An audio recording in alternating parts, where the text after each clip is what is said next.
नमस्कार मित्रांनो, बरेचसे CSE वेली खरीप पीक विमा अर्ज भरताना ॲप्लिकेशन डॉक्युमेंट्समध्ये हे जे काही 4 नंबरचे ऑप्शन आहे यामध्ये 7/12 उतारा त्याचप्रमाणे स्वयं घोषणापत्र हे कागदपत्रे अपलोड करतात. परंतु मित्रांनो, ही जी काही कागदपत्रे आहे ही कागदपत्रे आपणास अपलोड करण्याची काही आवश्यकता नाही. तर का नाही, तर त्याचे थोडेसे विश्लेषण आपण या आजच्या व्हिडिओमध्ये बघणार आहोत. तर व्हिडिओ हा शेवटपर्यंत नक्की पहा. ज्यावेळेस आपण त्या शेतकऱ्याची बँक डिटेल्स भरतो, बँक डिटेल्स भरल्याच्या नंतर नंबर 2चे जे काही ऑप्शन आहे फार्मर डिटेल्स, तर यामध्ये आपणास नेम ॲज पर पासबुक, जसे पासबुकवर नाव आहे तसे नाव आपणास यामध्ये टाकावे लागते. त्यानंतर नेम ॲज पर आधार, जसे आधार कार्डवर नाव आहे ते नाव आपणास यामध्ये टाकावे लागते. त्यानंतर आधार नंबर हा टाकावा लागतो. हे नाव आणि आधार नंबर टाकल्याच्या नंतर अशा प्रकारे जर व्हेरीफाय झालं तरच आपला फॉर्म हा पुढे जातो. जर आपण इथे जे काही आधार कार्डवरील नाव आहे या नावामध्ये एक जरी स्पेलिंग मिस्टेक केली तर आपले आधार येथे व्हेरीफाय होत नाही. तर आधार नंबर त्याचप्रमाणे जसे आधार कार्डवर नाव आहे हे टाकल्याच्या नंतर इथे त्या शेतकऱ्याचा ऑटोमॅटिक ॲग्रीस्टॅग फार्मर ID हा ऑटो फेच होऊन येतो. तर ॲग्रीस्टॅग ही सरकारची एक डिजिटल इकोसिस्टम आहे जिथे शेतकऱ्याचा आधार, मोबाईल नंबर आणि जमिनीचे रेकॉर्ड्स एकमेकांशी लिंक केलेले आहेत. जेव्हा तुम्ही पीक विमा पोर्टलवर आधार क्रमांक प्रविष्ट करता तेव्हा सिस्टीम अंतर्गत ॲग्रीस्टॅग फार्मर ID जनरेट करून शेतकऱ्याच्या नावावर असलेली जमीन ही आपोआप पडताळणी म्हणजेच व्हेरीफाय करून घेते. त्यामुळे आपणास मॅन्युअली आपण जे काही कागदपत्रे त्यामध्ये अपलोड करतो 7/12 किंवा 8 हे अपलोड करण्याची आवश्यकता नाही. कारण की हे जे काही रेकॉर्ड आहे हे जमिनीशी या शेतकऱ्याची लिंक केलेले आहे. तर ज्या शेतकऱ्याचा फार्मर ID हा तयार झालेला नाही तर असे शेतकरी पीक विम्याचा अर्जसुद्धा भरू शकत नाही. त्यानंतर आपण इथे पाहू शकतात की पोर्टलच्या ॲप्लिकेशन डॉक्युमेंट्स या सेक्शनमध्ये आपण इथे पाहू शकतात की इथे पासबुकच्या समोर इथे रेड स्टार मार्क आहे.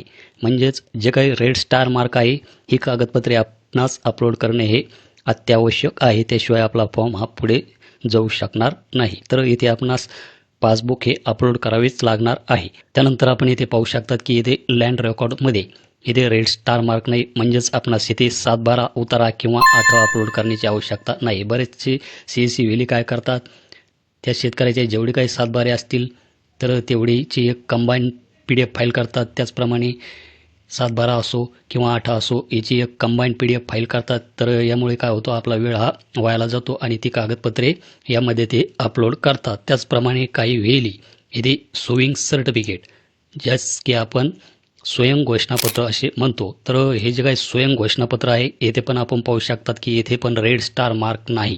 तर स्वयं घोषणापत्रसुद्धा आपण अपलोड करण्याची काही आवश्यकता नाही. तर येथे टेनंट सर्टिफिकेटच्या समोर येथे रेड स्टार मार्क नाही. तर यामध्ये जे काही शेतकरी असतील, भाडे तत्त्वावर घेतलेले जमिनी असतील, अशा शेतकऱ्यांचे टेनंट सर्टिफिकेट जे काय आहे तर येथे जरी रेड स्टार मार्क नसेल तर हे जे काही टेनंट सर्टिफिकेट आहे आपणास या रकनेमध्ये अपलोड करणे आवश्यक आहे.